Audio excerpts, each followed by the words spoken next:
नमस्कार दोस्तों, मैं मनोज कुमार सिंह, नेशनल प्रेसिडेंट हूँ पावर इन मी फाउंडेशन। और हमारे ऑफिशियल पॉडकास्ट पावर इन मी में आप सभी का स्वागत है। और आज हमारे जो स्पेशल गेस्ट हैं डॉक्टर शगुन अग्रवाल हैं। Ma'am, she is additional professor and incharge head department of medical genetics, Nizam institute of medical sciences Hyderabad. और मैम की टीम ने एक नया रेयर डिजीज डिस्कवर किया है जिसका नाम है पेरिनेटल लीथल सेरिनोपैथी।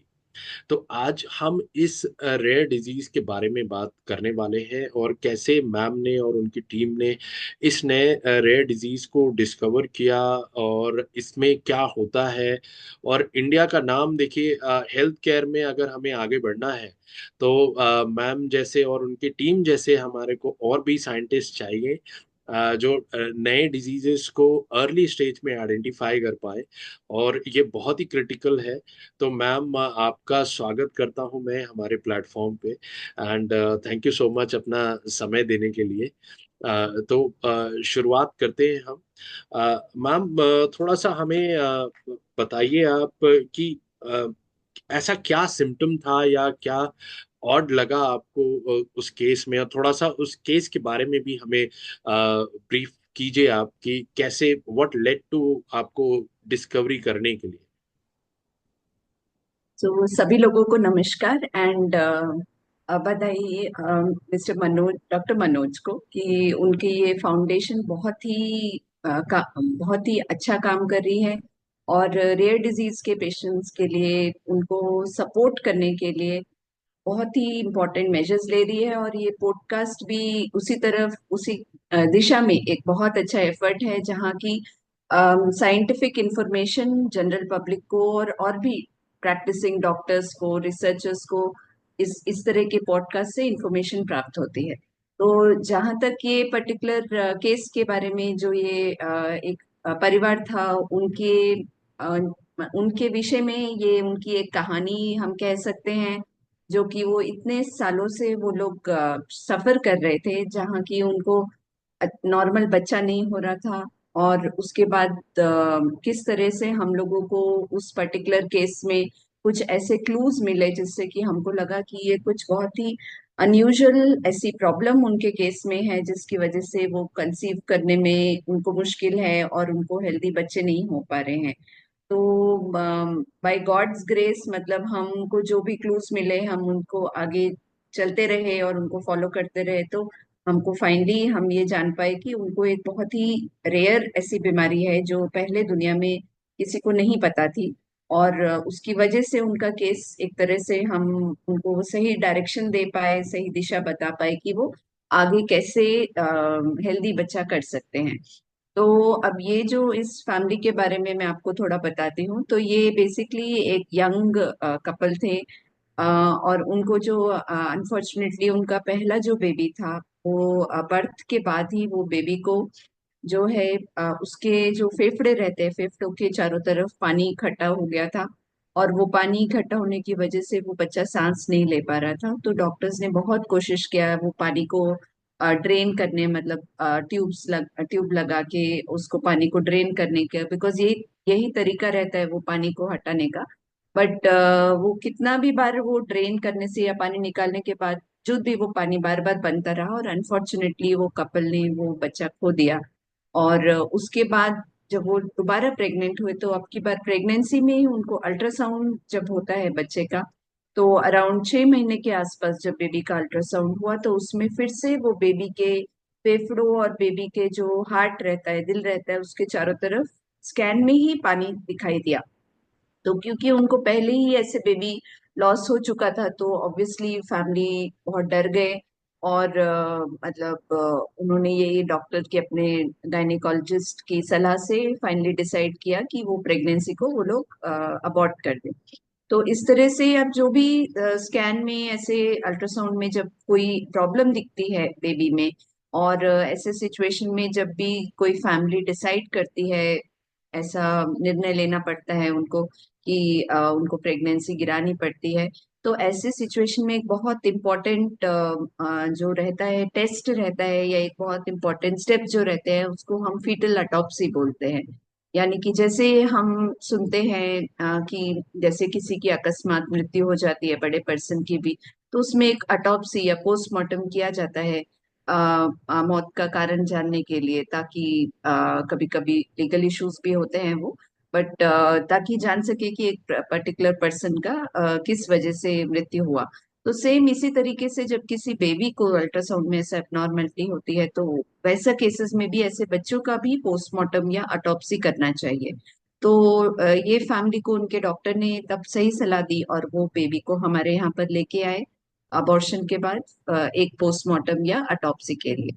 तो अब उस समय जब बेबी का हमने पोस्टमार्टम किया, तो हमें बहुत ही अनयूजुअल चीज एक दिखाई दी बच्चे की अटॉप्सी में, जो कि मेरे इतने साल के एक्सपीरियंस में मैंने वैसा कोई फाइंडिंग आज तक नहीं देखा था।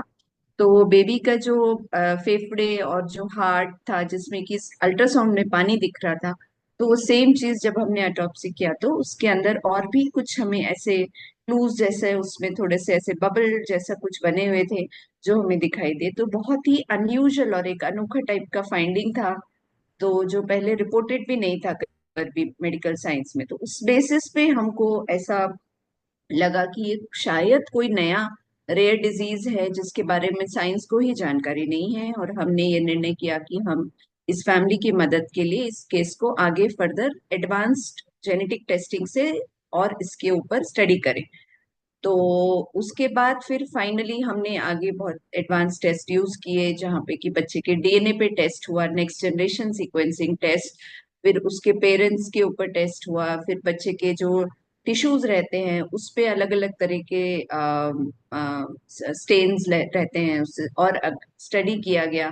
तो ऐसे एक्चुअली ये मतलब हम इस पर्टिकुलर फैमिली को कम से कम 6 साल तक स्टडी करते रहे, और तभी जाके हमको फाइनली ये एक नया एक तरह से एक बीमारी समझ आई जो इनको इनके बच्चों को हो रही थी। तो इनफैक्ट इस ड्यूरेशन में वो फैमिली को एक और बेबी भी हुआ, उसको भी सेम ही प्रॉब्लम स्कैन में पिक हुई फिर से।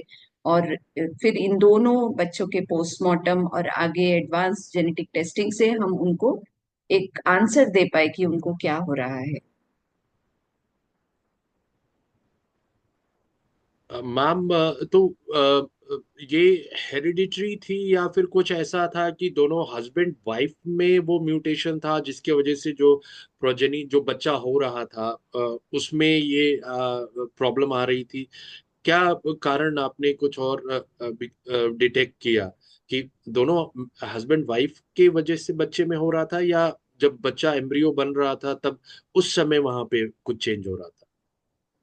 तो ये जो पर्टिकुलर प्रॉब्लम जिसको हमने सर्पिनोपैथी बोला है, तो ये जी। एक जीन है, हमारे सबके शरीर में रहता है। तो हमारे सबके शरीर में अराउंड 15,000 अलग अलग तरह के जीन्स रहते हैं, जो कि हमारी हमारी बॉडी में अलग तरह के प्रोटीन्स बनाते हैं, और हमारी पूरी बॉडी उसी उन्हीं प्रोटीन से चलती है।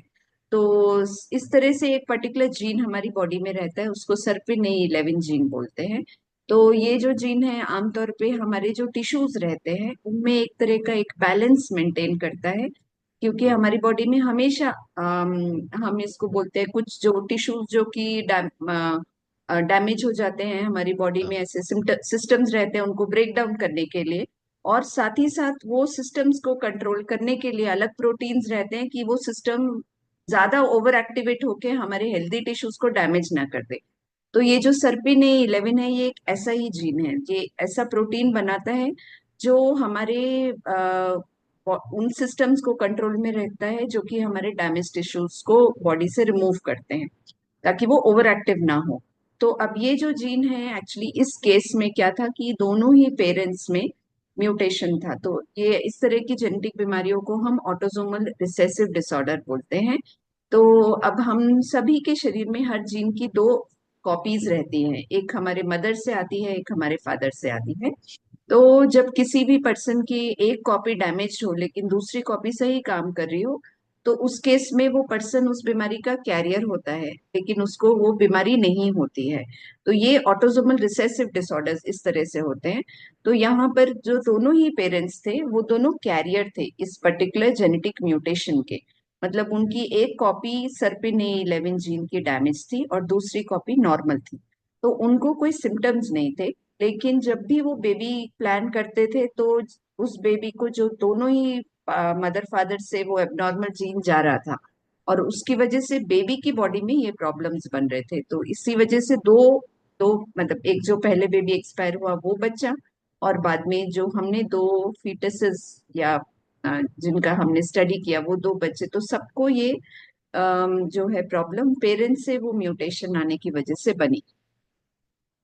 तो एक तरह से ये एक हेरिडिटरी प्रॉब्लम है, लेकिन ये एक ही जनरेशन में आती है, मतलब पेरेंट्स को नहीं बीमारी नहीं होती है, वो हाँ सिर्फ कैरियर रहते हैं। हाँ। तो ऐसे में मैम फिर कैसे कोई इंडिविजुअल या फिर लेस से कोई प्लान कर रहा है, बिकॉज म्यूटेशन तो कभी भी किसी को भी हो सकता है और कैरी कर सकते हैं। तो ऐसे में आप क्या सजेस्ट करेंगी अगर यानी ड्यूरिंग मैरिज अगर किसी के फैमिली में कुछ हिस्ट्री है, या फिर ड्यूरिंग प्रेगनेंसी क्या करना चाहिए, क्या टेस्ट करवाने चाहिए ताकि इस तरीके के जो डिफेक्ट हैं या फिर म्यूटेशंस वगैरह हैं उन्हें पकड़ा जा सके और अर्ली डिटेक्शन हो सके, क्योंकि इससे मेंटल ट्रॉमा भी बहुत होता है पेरेंट्स को, और बहुत सी चीजें हैं जो समाज में बहुत चीजें सुनने पड़ती हैं उनको, और उसमें उनका दोष नहीं है। तो क्या करना चाहिए, व्हाट इज योर सजेशन?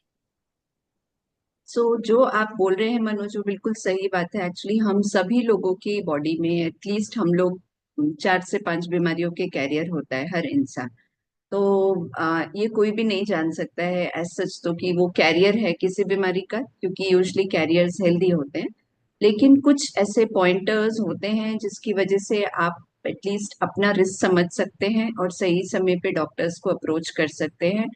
तो पॉइंटर्स बोल तो एक, जैसे आपने सही तरीके से आपने बताया अभी कि एक तो फैमिली हिस्ट्री। तो ये बहुत इंपॉर्टेंट है कि आपके परिवार में अगर जेनेटिक बीमारियों से कोई भी ग्रस्त है, तो जेनेटिक बीमारियां अब आपको कैसे पता चलेंगी? तो कुछ कॉमन जेनेटिक बीमारियां होती हैं जिसमें कि अलग अलग तरह के सिम्टम्स होते हैं। तो जैसे कि किसी को फैमिली में सपोज कोई मानसिक रूप से या फिर शारीरिक रूप से अपंग है, तो वो एक जेनेटिक बीमारी हो सकती है। अगर कोई बच्चा सुन नहीं पाता है, बोल नहीं पाता है, देख नहीं पाता है, और या फिर किसी बच्चे को पैदाइशी कोई विकार आया है, जैसे कि 6 उंगलियां आ जाना या होंठ कटना, या फिर इस तरह से कोई भी एक फिजिकल बॉडी में एक डिफरेंस किसी बच्चे के है। और साथ ही साथ कोई भी ऐसे किसी को फिट्स आते हैं अगर बचपन से जो कि कंट्रोल नहीं हो रहे हैं, फिर किसी को बार बार ब्लड चढ़ाना पड़ता है, क्योंकि ये एक बहुत कॉमन बीमारी हमारे देश में है, थैलेसीमिया। तो ये इनफैक्ट हमारे देश में सबसे कॉमन जेनेटिक बीमारी है, जिसमें कि बच्चे को 4-5 साल महीने की उम्र के बाद से बार बार ब्लड चढ़ना पड़ता है, क्योंकि उसको बॉडी में ब्लड नहीं बनता है। फिर और कुछ कॉमन बीमारियां हैं, जैसे हीमोफीलिया एक बीमारी है, जिसमें कि इंसान के जो है चोट लगने पे या कभी कभी वैसे भी ब्लड जो है क्लॉट नहीं होता है बॉडी में, और ब्लड ब्लीडिंग ज्यादा हो सकती है। तो ऐसे कुछ स्पेसिफिक सिम्टम्स रहते हैं परिवार में। तो अगर किसी के भी परिवार में कोई भी ऐसे सिम्टम्स किसी को हैं, चाहे उसका डायग्नोसिस ना बन पाया हो, क्योंकि कई बार डायग्नोसिस नहीं बन पाता है अनफॉर्चुनेटली, क्योंकि मरीज सही डॉक्टर के पास नहीं पहुंच पाता है, या फैसिलिटी नहीं होती है, या फिर मनी इश्यूज होते हैं। तो लेकिन ये अगर एटलीस्ट आपकी फैमिली में किसी को इस तरह के लक्षण हैं, इस तरह की प्रॉब्लम्स हैं, तो तब आपको इमीज आपके डॉक्टर को ये बताना चाहिए पहले से ही। तो ये एक चीज। दूसरा, कुछ ऐसे कम्युनिटीज रहते हैं जिसमें कि रिलेशन में मैरिज होती है, तो जहाँ पे कि आप परिवार में ही due to lot of course other social reasons की वजह से परिवार में ही आप अपने ब्लड रिलेटिव से कपल मैरिज करते हैं एक दूसरे से, तो वहां पे भी ऐसी प्रॉब्लम्स का रिस्क फिर बढ़ जाता है कि बच्चे को कोई जेनेटिक प्रॉब्लम हो जाए। तो इन सब सिचुएशन में आपको पहले ही इस बारे में जागरूकता रखनी है, और आइडली प्रेगनेंसी प्लान करने से पहले ही आपके डॉक्टर से जाके मिलिए, और आपके गायनेकोलॉजिस्ट डॉक्टर, या फिर अगर आपके पास कोई आपके एरिया में कोई जेनेटिक्स डॉक्टर है तो वो आपको और बेहतर सलाह दे पाएंगे। तो आप स्पेसिफिकली जाके आपके डॉक्टर को बताइए कि ये है, मेरे परिवार में ये हिस्ट्री है, ये प्रॉब्लम है, मेरे को मेरे बच्चे को कोई रिस्क है या नहीं, हम टेस्ट करने के लिए तैयार हैं। तो आप बताएंगे तो वो डॉक्टर्स आपको गाइड कर सकते हैं। तो आज के समय में एक्चुअली बहुत सारे ऐसे टेस्ट अवेलेबल हैं जो पहले से ही किए जा सकते हैं। जो माता पिता, जो कपल आगे बेबी प्लान करना चाह रहे हैं, तो हम पहले ही उनके ऐसे कैरियर टेस्ट कर सकते हैं जिनसे हम जान सकते हैं कि उनके बेबी को कोई प्रॉब्लम आ सकती है कि या नहीं। और इन टेस्ट में जो है एटलीस्ट हम थैलेसीमिया बीमारी, जो मैंने बताया सबसे कॉमन बीमारी इंडिया में है, और एक और बीमारी है उसका नाम है स्पाइनल मस्कुलर एट्रोफी, SMA, जिसमें कि एक तरह का नसों का बीमारी है। तो इन दो बीमारियों के लिए तो हम हर कपल को बोलते हैं कि आप जरूर टेस्ट कराइए, चाहे आपके परिवार में किसी को है या नहीं ये बीमारी, तब भी आप लोग कैरियर टेस्ट कराइए। ये हमारी सलाह है। आप इंडिया में हर किसी कपल को ये दो बीमारियों के लिए तो टेस्ट करना ही चाहिए। इसके अलावा बाकी जो मैंने सिचुएशंस बताए, फैमिली हिस्ट्री या फिर रिलेशन में मैरिज, तो उस केस में तो आपको एडिशनल टेस्ट की भी जरूरत पड़ सकती है। तो बहुत सी जेनेटिक बीमारियां बच्चों को ये इस तरह की कैरियर टेस्टिंग से हम पहले से ही आगे प्रिवेंशन के रास्ते की तरफ बढ़ सकते हैं। और दूसरा चीज जो इम्पोर्टेंट है कि प्रेगनेंसी के दौरान, अगर प्रेगनेंसी ऑलरेडी हो गई है तब भी कुछ टेस्ट पहले से किए जा सकते हैं। और as a routine also pregnancy में अल्ट्रासाउंड कराना बहुत जरूरी है। कुछ प्रॉब्लम्स अल्ट्रासाउंड में भी पिक हो सकते हैं, तो एक अल्ट्रासाउंड एटलीस्ट आज आज अभी एग्जिस्टिंग जो मेडिकल साइंस के हिसाब से एक अल्ट्रासाउंड एटलीस्ट 11 से 13 हफ्ते के बीच में किया जाता है। और दूसरा एक अल्ट्रासाउंड जिसको हम टीफा स्कैन बोलते हैं, वो 18 से 20 हफ्ते के बीच में किया जाता है। तो ये दो अल्ट्रासाउंड प्रमुख रहते हैं प्रेगनेंसी में। बच्चे में कोई सी तरह का विकार या कुछ जेनेटिक प्रॉब्लम्स जो कि अल्ट्रासाउंड में दिख सकती हैं, वो ये दो स्कैनिंग के थ्रू हम डिटेक्ट कर सकते हैं। तो ये अल्ट्रासाउंड बहुत जरूरी हैं। और साथ ही प्रेगनेंसी में कुछ और एडिशनल स्क्रीनिंग टेस्ट, एक डाउन सिंड्रोम प्रॉब्लम रहता है उसके प्रिवेंशन के लिए डबल मार्कर टेस्ट रहता है, क्वाड्रुपल मार्कर टेस्ट रहता है। तो कुछ एडिशनल भी ब्लड टेस्ट होते हैं जिससे कि एक डाउन सिंड्रोम नाम की जेनेटिक बीमारी, जिससे बच्चे फिर पैदा होने के बाद मंदबुद्धि होते हैं, उसको भी पकड़ा जा सकता है। तो बहुत से प्रिवेंटिव मेजर्स अवेलेबल हैं। As a general, as a couple, आप इम्पोर्टेंट है कि आप डॉक्टर को पूरा हिस्ट्री दीजिए, जागरूक रहिए, सही समय पे प्रेगनेंसी केयर के लिए पहुंचिए, लेट नहीं जाना है, प्रेगनेंसी होते ही जल्दी जाना है। और आइडियली प्रेगनेंसी से पहले ही एक बार आपके डॉक्टर से सलाह लीजिए ताकि अगर कोई रिस्क है आपके केस में तो पहले ही पकड़े जा सके। तो मैम, ऐसा भी तो कर सकते हैं लोग, जैसे इंडिविजुअल जिनकी मैरिज की एज है, जैसे सिकल सेल एलिमिनेशन प्रोग्राम भी है अभी चल रहा है। तो उसमें भी दे आर, उसमें तो government is asking young adults who are at the marriage age कि वो आके अगर उनको कुछ सिम्टम लगता है सिकल सेल जैसा उनके अंदर, तो वो आके अपना टेस्ट करवा सकते हैं डिस्ट्रिक्ट हॉस्पिटल्स वगैरह में। और अपना टेस्ट करा के उसके बेसिस पे उनको कार्ड मिलता है कि if there is a specific card में ये है कि अगर मैचिंग हो रही है या मैच नहीं हो रहा है तो शादी नहीं करनी है। Means two individuals who may have probability, जिसका प्रोबेबिलिटी हो कि भाई इनको ये ट्रेट वाले हैं, इनके बच्चे को हो सकता है सिकल सेल, तो वो शादी ना करें। तो ऐसा क्या हम, जैसे आपने SMA के लिए बताया और थैलासीमिया के लिए बताया, क्या इस तरीके की चीजें अवेलेबल है अभी? और इनकी टेस्टिंग वगैरह का कॉस्टिंग, क्योंकि अगेन सारा चीज कॉस्टिंग पे आ जाता है। क्योंकि लेट्स से, क्योंकि कोई जरूरी थोड़ी है जिसके घर में पैसा है वही प्रोन हो, वो गरीब आदमी भी उसको भी ये बीमारी हो सकती है, वो भी ट्रेट वाले हो सकते हैं। तो ऐसे में अ, जैसे सेंटर ऑफ एक्सीलेंसेस अभी रेयर डिजीज के बने हैं, आपका भी सेंटर ऑफ एक्सीलेंस है, तो किस तरीके से अगर पेशेंट मान लीजिए हैदराबाद एरिया में है या फिर सेंटर ऑफ एक्सीलेंसेस में, क्या ये सेंटर ऑफ एक्सीलेंसेस के पास फैसिलिटीज हैं वो इन चीजों को कैरी आउट कर सकती हैं? थोड़ा सा मैं आउट ऑफ वे जाके आपसे पूछ रहा हूँ इन चीजों के बारे में, ताकि लोग जिनको कंसर्न है, जो ये वीडियो देख रहे हैं और उन्हें ये लगता है कि उन्हें अपना टेस्ट कराना चाहिए मैरिज से पहले भी, तो वो कैसे आप लोग तक पहुंच सकते हैं, क्या जरिया है कि वो डायरेक्ट आप तक पहुंच सके, आपकी टीम के पास, and they can get their test? बिल्कुल। एक तो जैसे आपने बताया कि गवर्नमेंट का ही सिकल सेल एलिमिनेशन प्रोग्राम है आज की डेट में, जिसमें कि डिस्ट्रिक्ट हॉस्पिटल में भी ऐसे point of testing kits available हैं अब, जिससे जी। कि जान सकते हैं यंग एडल्ट्स जो कि मैरिज एज के हैं और आगे शादी करेंगे, तो वो अपना स्टेटस जान सकते हैं।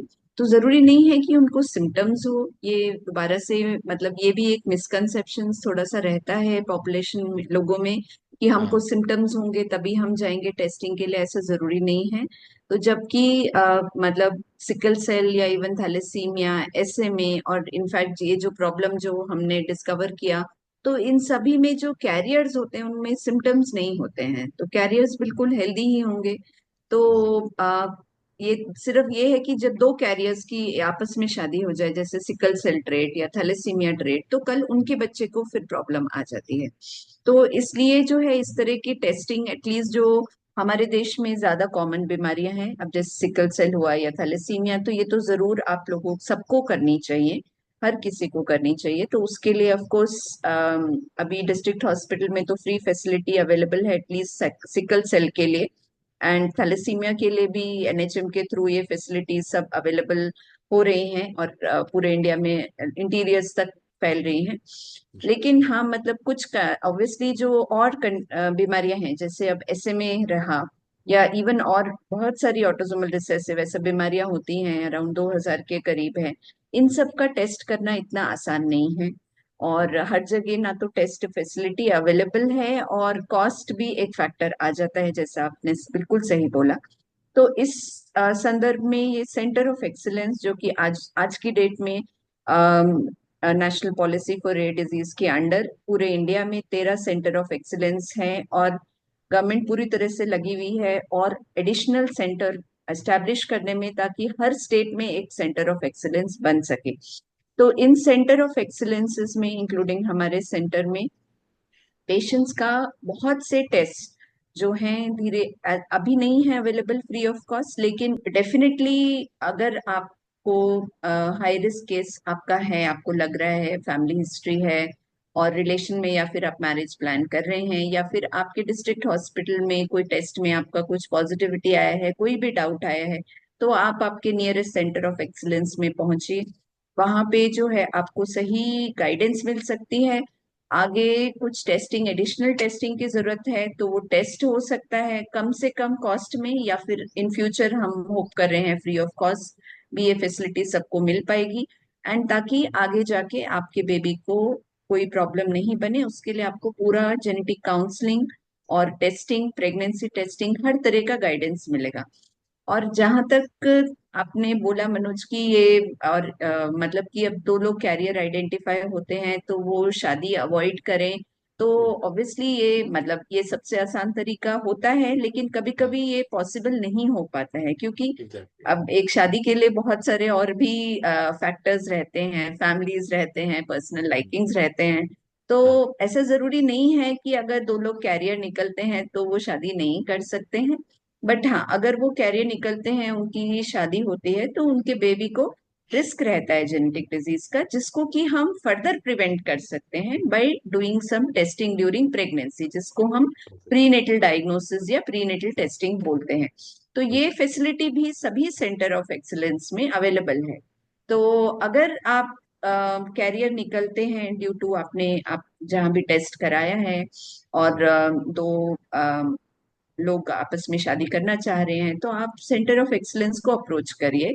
हम लोग आपका पूरा आगे के लिए guidance, counselling, prevention for genetic problems in the baby and ensuring कि आपका बेबी स्वस्थ हो, आपको पूरा उसका आगे का रास्ता बता सकते हैं, और सारी फैसिलिटीज अवेलेबल हैं इसके लिए सभी सेंटर ऑफ एक्सीलेंस में। ओके। मैम, एक चीज और ये पूछनी थी। अब क्योंकि आपने ये डिजीज डिस्कवर कर लिया है, एंड जैसे आपने बताया आपकी टीम ने 6 साल पूरा मॉनिटरिंग किया था, प्रॉब्ली उससे पहले भी थोड़ा सा कुछ टाइम आपने लगाया होगा इनिशियल ऑटोप्सी और उसमें स्क्रीनिंग में। तो 6 से 7 साल 8 साल आपने मान लीजिए दिया इनिशियली, तब जाके रिपोर्ट हुआ कि ये एक नया ही बीमारी है और इस तरीके से। तो अब जैसे क्योंकि आपने डिस्कवर कर लिया, तो अब कितना आसान होगा इस डिजीज को आइडेंटिफाई करना, और कैसे ये और भी सेंटर्स में उसकी डायग्नोसिस अवेलेबल हो पाएगी, और या फिर क्या इनिशियल सिम्टम्स दूसरे गायनेकोलॉजिस्ट देखें और उस पे नोट करें, और they can send the samples to you, आपको भेज सकते हैं, या फिर कपल्स को आप तक रेफर कर दें, ताकि आप फिर गाइड कर पाएं उनको और उनको मॉनिटर कर पाएं। इसके लिए क्या प्रोसेस है, थोड़ा सा हमें आप। तो अब जो ये पर्टिकुलर डिजीज हमने जो फाइंड आउट किया है सर्पिनोपैथी, तो जी। इसका मेन सिम्टम क्या रहेगा कि ये जब प्रेगनेंसी के दौरान अल्ट्रासाउंड में एक बच्चे का, जैसे कि इस बेबी को था, हार्ट और लंग्स के अराउंड पानी डेवलप होना, तो इसको हम टेक्निकल टर्म्स में हाइड्रॉप्स बोलते हैं। तो जब भी कोई केस रहे जिसमें कि ऐसा हाइड्रॉप्स दिख रहा है अल्ट्रासाउंड में, तो ज्यादातर गायनेकोलॉजिस्ट और रेडियोलॉजिस्ट या फीटल मेडिसिन स्पेशलिस्ट या जो भी प्रेगनेंसी में और भी डॉक्टर्स रहते हैं जो कि अल्ट्रासाउंड करते हैं बेबी कैसा है देखने के लिए। जैसा मैंने बताया, 3rd मंथ में 11 से 13 हफ्ते में, और 18 से 20 हफ्ते में, यानी कि 5th मंथ में दो मेन अल्ट्रासाउंड रहते हैं। तो जी। अगर इन अल्ट्रासाउंड में कभी भी ऐसा हाइड्रॉप्स का सिम्टम्स दिखाई देता है, तो उस केस में जो है ये एक बीमारी है जिसके बारे में हमको सोचना चाहिए, सर्पिनोपैथी। और इसके अलावा ऑफ कोर्स हाइड्रॉप्स के और भी बहुत सारे कारण रहते हैं। तो ऐसे as of now around actually 100 अलग अलग बीमारियां, 100 अलग अलग बीमारियां नोन है जिसमें कि ओके। सेम हाइड्रॉप्स करके सिम्टम दिखता है अल्ट्रासाउंड में, और उसमें ये एक नया बीमारी हमारी तरफ से हमने एक और फाइंड आउट किया कि ये भी एक बीमारी है जो कि हाइड्रॉप्स कर सकती है। तो इसीलिए कभी भी ऐसे हाइड्रॉप्स के सिम्टम्स अगर अल्ट्रासाउंड में दिखते हैं, तो वो केस को डेफिनेटली एक जेनेटिक टेस्टिंग की जरूरत है, और जिसमें से कुछ केस इस सर्पिनोपैथी बीमारी के हो सकते हैं। ओके। ओके। तो इसका मतलब कई बार जो मिस कैरेजेस हो रहे हैं, या फिर इस तरीके से बच्चे का जन्म के बाद तुरंत किसी कारणवश मृत्यु हो जा रही है, तो वो कोई ना कोई जेनेटिक कारण भी हो सकता है। तो ऐसे फैमिलीज में अगर आज अगर गायनेकोलॉजिस्ट हैं या फिर पीडियाट्रिक्स भी हैंडल कर रहे हैं, तो ऐसे फैमिलीज को अगर उनके फ्रीक्वेंट ऐसे केसेस हुए हैं, तो उनको सेंटर ऑफ एक्सीलेंस रेफर करना चाहिए, राइट? बिल्कुल, बिल्कुल। तो कभी भी कोई भी कपल अगर कंसीव नहीं कर पा रहे हैं या कंसीव करते हैं लेकिन उनका प्रेगनेंसी बार बार लॉस हो जा रहा है, या फिर कभी भी किसी भी सिचुएशन में प्रेगनेंसी के दौरान बेबी में कोई भी एबनॉर्मेलिटी डिटेक्ट होती है, या अनफॉर्चुनेटली प्रेगनेंसी मानिए 9 महीने तक रही लेकिन बेबी 9 महीने में, 8 महीने में पेट में एक्सपायर हो जाता है, या पैदा होने के समय या पैदा होने के तुरंत बाद बेबी को कुछ ऐसा सीरियस प्रॉब्लम होता है कि वो आईसीयू में एडमिट हो जाता है, वो रिकवर ही नहीं हो पाता है, या बेबी एक्सपायर हो जाता है। तो ये सभी इंडिकेटर्स हैं कि कोई ना कोई जेनेटिक बीमारी शायद उस फैमिली में है। तो इन सभी सिचुएशन में ड्यूरिंग प्रेगनेंसी जो गायनाकोलॉजिस्ट ऐसे कपल्स का केयर कर रहे हैं जिनको कि इस तरह से प्रॉब्लम्स हो रही हैं और हेल्दी बेबी नहीं हो पा रहा है, या फिर जो पीडियाट्रिशियन या नियोनेटोलॉजिस्ट जो ऐसे बच्चों को देख रहे हैं जिनको कि जो प्रॉपर मेडिकल केयर के बावजूद जो बेबी रिकवर नहीं कर रहा है, और जी। बेबी बहुत सिक है, बेबी को पैदा होने के बाद या तो फिट्स आ रहे हैं या फिर बेबी कोमा में चला गया है, या सांस नहीं ले पा रहा है, सांस फूल रही है, वेंटिलेटर लग रहा है बेबी को। तो ऐसे ये सभी सिम्टम्स जो हैं एक जेनेटिक प्रॉब्लम के लिए एक तरह से एक रेड फ्लैग हैं। तो जिसके लिए जो है प्राइमरी फिजिशियन यानी कि गायनेकोलॉजिस्ट या पीडियाट्रिशियन को अवेयर रहना है कि अगर इस तरह का केस आप देखते हैं तो इस फैमिली को जेनेटिक कंसल्टेशन की जरूरत है।